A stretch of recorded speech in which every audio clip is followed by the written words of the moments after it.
Well, first of all, I would just say that Talanoa Dialogue that we had here today around this beautiful kind of artifacts, I think it's a brilliant idea. Because so many times when we go to these environmental events all over the world, we hear 5, 6 speakers. Then you hopefully have some breakout sessions where you get to know people and hear their stories. But it is never really a situation like this where you hear such inspiring and enlightening, educating, and motivating kind of stories. I mean, this was really unbelievable. Everyone, I mean, I learned again so much today here. And this is really how we create synergy. So I think this was really fantastic. So that's number one. And I want to say thank you to all of the people that sit here on this panel for sharing their great stories. It was really fantastic. Number two, I want to say that it is extremely important, and you just mentioned that, about communicating. We can have the best ideas in the world about the renewable energy and about technology and about financing. But when the mayor of some little town doesn't know about it, that this technology exists and that there's actually financing for this technology and it could make money back and then later on be profitable and on and on and on, we don't have anything. And this is why it is so important for us to concentrate as much as possible on getting this information out there. I've just recently met with 3 prime ministers, not because of environmental issues, but one of them is because I'm filming in Hungary, so I met the Hungarian prime minister. And when I told him about our environmental work, he was fascinated and he did not know some of the stuff that was available and that was going on. And he was highly interested in the subject, wanting also to do something about green technology in his country. The same was also the case when I met with the Prime Minister of the Ukraine.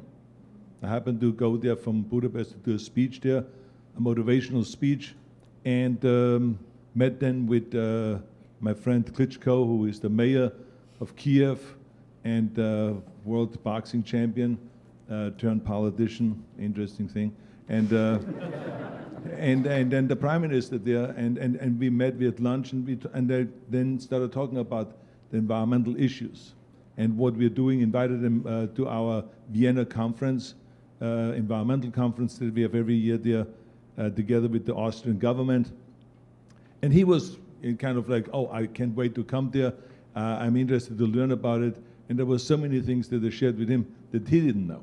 So I walked away from that. And I said to myself, meeting these leaders and meeting the mayors and all this, here's people that don't know. And these are smart people and that are really interested in one thing, and this is to make their state or their country better. And they don't know. And so I think that's what we have to concentrate on, and this is why we started our digital legislative handbook, to share information with people. Because it's very important for them to know that, like in Algeria, when we went to Algeria with the R20, when the prime minister there said, what can we do with our garbage? And this goes back to what you said. I mean, he was like blown away when Terry said to him, he says, well, your garbage and your waste can become an asset. And he said, what? How do you do that? So he didn't know. So we then exposed that country to how to separate garbage and how to go and use garbage for energy. And so there's a really key, this is a key issue, is to get the information out there through technology. Now we have the technology, and to put that out there and really let everyone in the world know that it exists. It's like no different than selling a movie or selling the idea of fitness and bodybuilding or selling a political philosophy. No matter what you do in life, and no matter what profession you're in, you have to sell, and you have to communicate. Otherwise, the whole thing is you are spending a lot of time and wasting a lot of time. So I think that's one thing we have to concentrate on. And the other point, the last point I want to make is, so many people always talk about that this is impossible. I have learned a long time ago that you never take no for an answer. I never listened to the naysayers, because they told me that you would never be a bodybuilding champion. They told me that I would never be a leading man in the movies. They told me that I would never become governor, and on and on and on. I heard the no's, no's, no's all the time. But I never paid any attention to that. And so I want to make sure that you understand that never, ever to accept this no or it can't be done as an answer. I believe what Mandela said, that everything is always impossible until someone does it.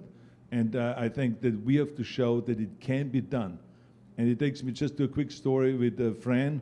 When we went back to Washington, we passed all these elaborate laws, environmental laws, and all of a sudden the federal government of the United States said, well, we're not going to give you a waiver, and you cannot regulate your own air. And they said, what do you mean, why wouldn't we be able to regulate our own air? I mean, we want to cut pollution, or we want to cut greenhouse gases. And they said, greenhouse gases is not a pollutant, and therefore we're not going to give you a waiver. So now we, of course, and this is now my own party, okay, on the federal level, arguing with us. And so, of course, Fran and I, we went back, and we met with the president, we met with Secretary Johnson from the EPA, and you really, I wanted to take Fran there just to show to her, you know, that I'm, even though this is a Republican administration, that I'm going to go all out and attack them, because, I mean, they were so, you know, ignorant about this subject.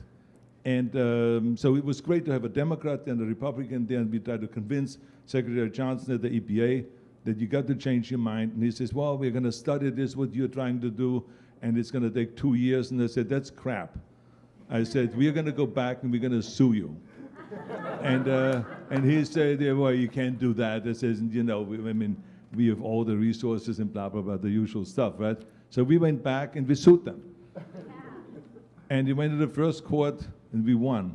Then they you know, bumped it up to the next court and we won again. It went all the way to the Supreme Court of the United States. That was, you know, we have a conservative Supreme Court. So it had a really good chance of losing, but we won. And the Supreme Court of the United States said, yes, greenhouse gases and CO2 is a pollutant. Well, duh. I mean, so I mean, but we went through that drama for a year, you know, suing and suing and suing, and then finally we got a waiver because they realized that they couldn't win. And so the point I'm making is that you have to go out and fight, not to take no for an answer. Fight, fight, and fight. If it's your own government, if it's the federal government or higher powers, whatever it is, you can go and fight for it. One person can make a difference. That is the bottom line. So let's do it all together, okay? Thank you very much.